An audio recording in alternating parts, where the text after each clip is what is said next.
Hi అండి. మన రీసెంట్గా ట్రైన్ కింద పడి ముగ్గురు చనిపోయారు కదా.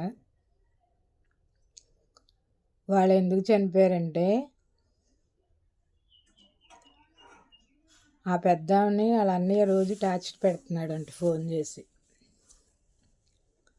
మీ ఆయన ఎక్కడో జాబ్ చేస్తున్నాడు, మీ పిల్లలు ఎక్కడో ఉంటున్నారు, నువ్వు ఒంటరిదానివి అయిపోయావు అంటుంటే ఆమె మానసిక ఒత్తిడి వల్ల లోపల బాధపడి ఎవరికి చెప్పకుండా మళ్ళీ నేను చనిపోతే నా పిల్లలు అనాథలైపోతారని పిల్లల్ని తీసుకొని వెళ్ళి ఆమె సూసైడ్ చేసుకున్నారు ముగ్గురు.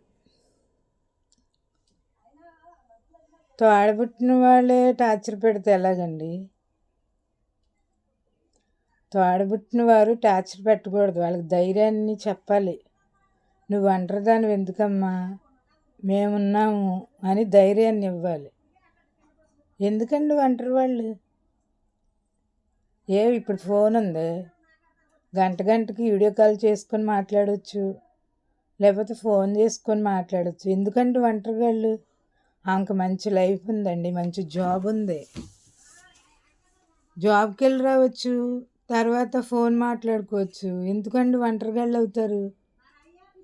రేపు మనం చనిపోతాం, ఒంటరిగా వెళ్తాం, కానీ మన వెనకాల తోడబుట్టినోళ్ళు, మన పిల్లలు, తల్లిదండ్రులు ఎవరు రారండి. ఒంటరిగానే వచ్చి ఒంటరిగానే వెళ్తాం. ప్రతి ఒక్కరికి నేను చెప్పేది ఏంటంటే, మీరు పిచ్చగా ఆలోచించి కంగారు పడి చనిపోవద్దు.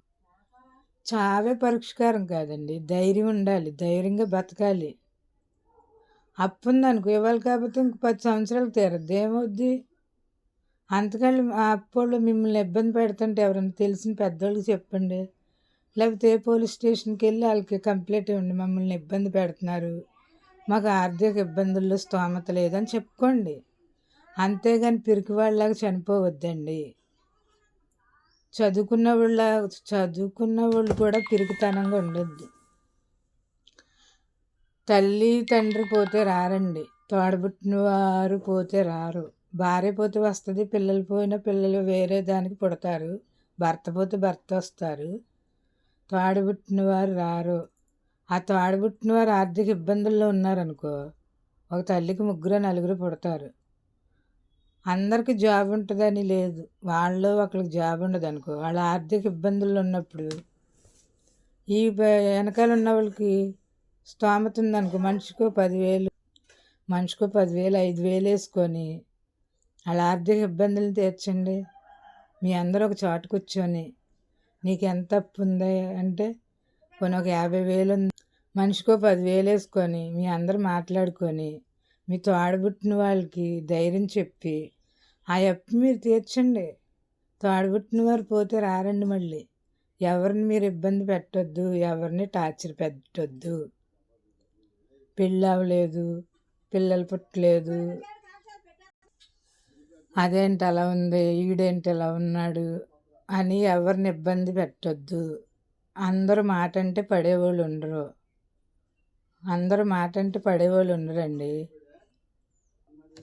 ఏదన్నా వాళ్ళకి ఇబ్బంది ఉందనుకో, మ్యారేజ్ అవ్వలేదనుకో, అయ్యో ఎందుకు అవ్వలేదు మీ మనసులో అనుకోండి.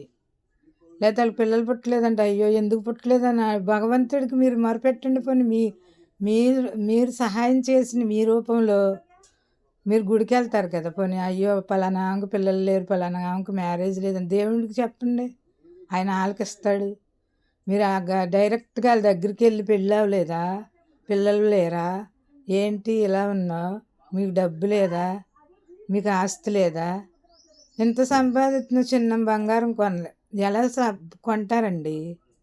ఇప్పుడు ఒకడికి 50,000 వస్తుంది, ఒకటి 10,000 వస్తుంది. 10,000 50,000 సమానమేనండి? కాదు. 50,000 వచ్చాడు 30,000 ఆడతాడు, 20,000 దాతాడు. 10,000 ఏం దాతాడండి? ఆ 10కి ఇంకో 10 అప్పు చేస్తాడు.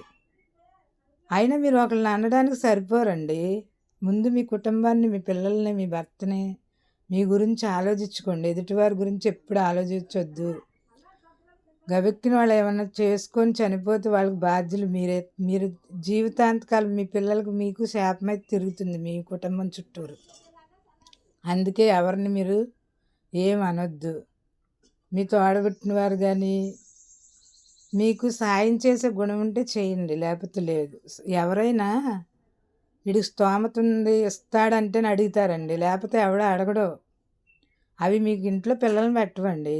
ఇప్పుడు ఎవరికన్నా 10,000 సాయం చేయి, నీకు ₹1,00,000 ఉంటే వాడు ఇచ్చిన ఇవ్వని మీకు అనవసరం. రేపు వాడు తర్వాత పలానోళ్ళు ఇచ్చారు, నేను ఈ రోజున ఇలా ఉన్నానని చెప్పుకుంటారండి. సైకోల్లాగా ఉండకండి. ఉన్న రూపాయిని ఒకరికి హెల్ప్ చేయడం నేర్చుకోండి. ముందేంటో ఇచ్చేవాళ్ళలాగా నీకేమవసరం ఏముందా అని అడగటం, తర్వాత లేవంటాం, అది తప్పు విషయం అండి. ఒకళ్ళ ఆపదలు ఉన్నప్పుడు ఆదుకోండి. ఈ రోజుల్లో ఎలా ఉన్నారు, సచ్చిన శవ మీద నడుస్తున్నారు జనం. శవాన్ని పక్కనెట్టుకుని తింటున్నారండి. అది మంచి పద్ధతి కాదు. ఒకళ్ళ ఆపదలో ఉన్నప్పుడు ఆదుకోవడం నేర్చుకోండి. ఒకళ్ళని అనడానికి మీరు ఎవరు నరం లేని నాలుగు మాటలు అంటది. అది కొనేది కాదు, పెట్టేది కాదు. ఎవరిని అనడానికి మీరు సరిపోయారు. పెళ్లి చేసుకోవాలని ఏ చట్టంలో రాసి లేదు, మీరు అనడానికి లేదు. ఎవరు పిల్లలు పుట్టలేదని భగవంతుడి నిర్ణయం, పుట్టించిన వారి నిర్ణయం. అది మీకు అనవసరం. నా ఛానల్ మీకు నచ్చితే లైక్ చేయండి, షేర్ చేయండి. కొత్త వారైతే సబ్స్క్రైబ్ చేసుకోండి. ప్రతి ఒక్కరు నాకు సపోర్ట్గా ఉండండి.